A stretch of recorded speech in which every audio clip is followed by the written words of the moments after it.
fact, as you said, that Goldman is taking and, as you said, just raping the American citizens in the country and taking this money like this? Let's make this clear, so I'll say it again so everyone could understand it. If the name's on Wall Street, and this isn't like ha ha ha stuff, because I've heard enough mafia stories for the rest of my life. If their names were Celente, Caruso, Puccini, Rossini, Mondavi, Butoni, they'd call it the mafia, and would be big news, entertainment galore, HBO, special prosecutors, you name it. But because it's the Merrill Lynch mob, the Goldman Sachs gang, and the guys' names are Thane and Blank Fine and Paulson, they call it a different game. It's criminal activity. They're robbing us blind. And just as you have, and I said these are money junkies, they need more money. They never have enough. They never have enough. Billions and hundreds of millions in compensation. Who are they kidding? For what? For trading? For gambling? They're junkies. So what we have to understand from Secretary Paulson, it's a bait and switch. Of course he lied. Just like a junkie would lie to his loved ones. There are no bounds, there are no boundaries, there are no loyalties. You lie to get your money fix. He lied to get the money fix. They're money junkies. At once, of course, we should feel sorry for them and for their pathetic behavior. But on the other hand, as with any junkie, we have to beware because their behavior is dangerous. And that's what you have here. You have a criminal gang of money junkies. They're not dealing drugs. They're dealing credit swap defaults. They're dealing collateralized debt obligations and auction rate securities and a whole list of other names that we don't know what they mean because they don't either. They're only scams to get money from us. Well, we also, Congressman Stearns and I, addressed the fact that in some cases, Treasury Secretary Paulson at the time was acting as a wrecking machine, as there would be some that would be sacrificed, such as Bear Stearns or Lehman Brothers, and their failure as direct competitors to Goldman Sachs. The primary beneficiary of their failure was Goldman Sachs. So, but I want to get back to this issue. But again, let's just stay on that a moment. It's the Bonanos versus the Gambinos. This is what people have to understand. This is no more than criminal activity. Of course they're going to wipe out the competition. And that's what I said. We're creating oligarchies. So rather than letting them fail so the system could self-correct itself, as capitalism is structured to do, no. They're in power now to put out the competition so they could become bigger and stronger, and you can see that's exactly what's happening. You talked about these institutions acting as casinos to gamble, and I want to address that for just a minute because for 6 years I read from a speech that Greenspan gave in Belgium, and there wasn't any coverage of it really, not by anybody, not by the Journal, the Wall Street Journal, not by anybody, but he talked about the fact that these banks were making these off-table bets in the form of derivatives, and at that time we were talking $110 trillion with a T, right? And of course we ended up getting over to, I think it was 1.25 quadrillion or something recently, but the fact that they would make these off-table bets, but if they would win, they would keep the winnings. But if they would lose, that the taxpayer systemically stood ready to bail them out. And he repeated 5 times in that speech, we stand ready to create money without limit. And people like me took that as a warning that the U.S. dollar could be destroyed by this type of intervention. And in the end, as you're saying, that wasn't really the case because it was the Bonanos against these guys. And so some firms were actually wiped out, so they weren't backed up in that derivatives game. Were they, Gerald? No one was. It's all a Ponzi scheme. And that's the other thing. We shouldn't call them Ponzi schemes anymore. Ponzi was the piker compared to Madoff, the finagler. When you say, I want to go back to something you said earlier, you talk about when people have nothing left to lose, they lose it. We've seen the press and the media and the elite behind the media machine almost pleading with people to behave and to not revolt and to go and almost using phrases, right, like they should behave as their mothers taught them. I mean, it's getting to the extreme, but it doesn't seem to be working, Gerald.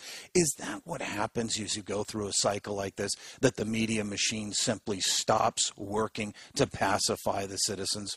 Well, it stopped working a long time ago. It's, these are the Michael Jackson promoters. What do they know? But again, we're not Monday morning quarterbacks on what we're talking about. Any of this, we had predicted everything that's going on. It's in writing. It's in our Trends Journal, in our books, etc. And we had forecast in 2007 that there would be massive tax protests erupting throughout the country, secessionist movements. We wrote about this years before it happened. It's happening now. Healthcare reform, many people don't even know the issues of it.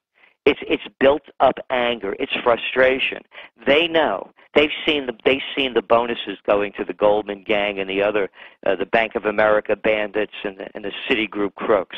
They've seen where the money's going, and they're getting ripped off, and they're tired. It's like these phrases. I'm fed up, and I'm not going to take it anymore. And that's what's going on here. It has very little to do with health care reform. What the people know is that it's another government scheme, and they're going to come out on the short end of the stick. Right. So this is just another one of the camel's straws. The Second American Revolution has begun. The first shot was fired on April 15th when people took to the streets and protested with tea parties and tax protests. And this mealy media, they made fun of the people, calling them right-wing nuts, and even used a sexual innuendo to degrade them about teabagging. And then on the 4th of July, when throngs of people nationwide again protested taxation without representation, they were ignored or ridiculed. And now, what we're seeing with the health care reform protests, people are now being once again denounced for standing up and saying that they're tired of this and they don't want to take it anymore. So we hear from President Obama saying that he's now criticizing the media because, quote, TV loves a ruckus. How cute. A ruckus. People of losing everything. And this song and dance man is calling it a ruckus. Before that, when the Tea Parties broke out, the White House at first denied ever knowing that they were going on. And then their Goebbels, or Axelrod, as they call them with the updated name, said, this could be unhealthy. It could devolve into something worse. Unhealthy? Unhealthy for people, taxation without representation? I have to tell you, Eric, this is no different than the French Revolution. And the noblemen that are really the money junkies who have more money than they know what to do with and don't care how they get more of it, they're in for a shock. You're going to see New York City and other major cities start turning into Mexico City. You're going to start seeing people kidnap rich people for ransom. There's no stopping this unless this course is reversed.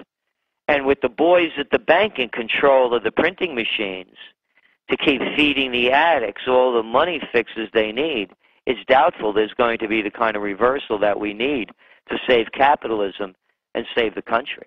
Let's talk about, I want to go back to the bankers for just a minute and this money and just try to pull this around in a different way, Gerald, because you said the money is not going to create jobs. We were promised that, but that's not happening. And then you talked about people losing it, and when that happens, they lose it. Does this, because the U.S., it seems to me, resembles a dying empire, an empire in decline, but something that's more disturbing, and you see this in empires in decline, is that the country is literally being looted. Is that the right description of what we're seeing right now? And is this happening with European tentacles as well as U.S. tentacles, this theft, this great theft that's happening? That's an excellent observation that really passed me in thinking about this. And as you may or may not know, one of the stories we did it was the headline actually, in the fall issue of the 2002 Trends Journal was Empire America Fading Fast. And I'm a political atheist. I don't follow anybody's political religion. Like, I don't want to go into my history of, I worked in the New York State Senate as an assistant to the Secretary of the Senate. I've been around. I know what it looks like. I'm not a kid. So I don't believe in these fairy tale political religions. So having said that, in those days we were accused of being Bush bashers. You weren't allowed to call the idiot emperor an idiot. And now you're not allowed to call Obama a song and dance man or the leader of the presidential reality show. And I call anything I want to call it. I see it as I see it. And being a political atheist, you're not concerned with ideologies. We're only concerned with facts. So having said that, what you're saying about looting the Treasury, yes, it's 100% accurate, and it's global. Money junkies are everywhere, in every nationality, in every country. It's an addiction. They can't help themselves. And this is what we're very concerned about.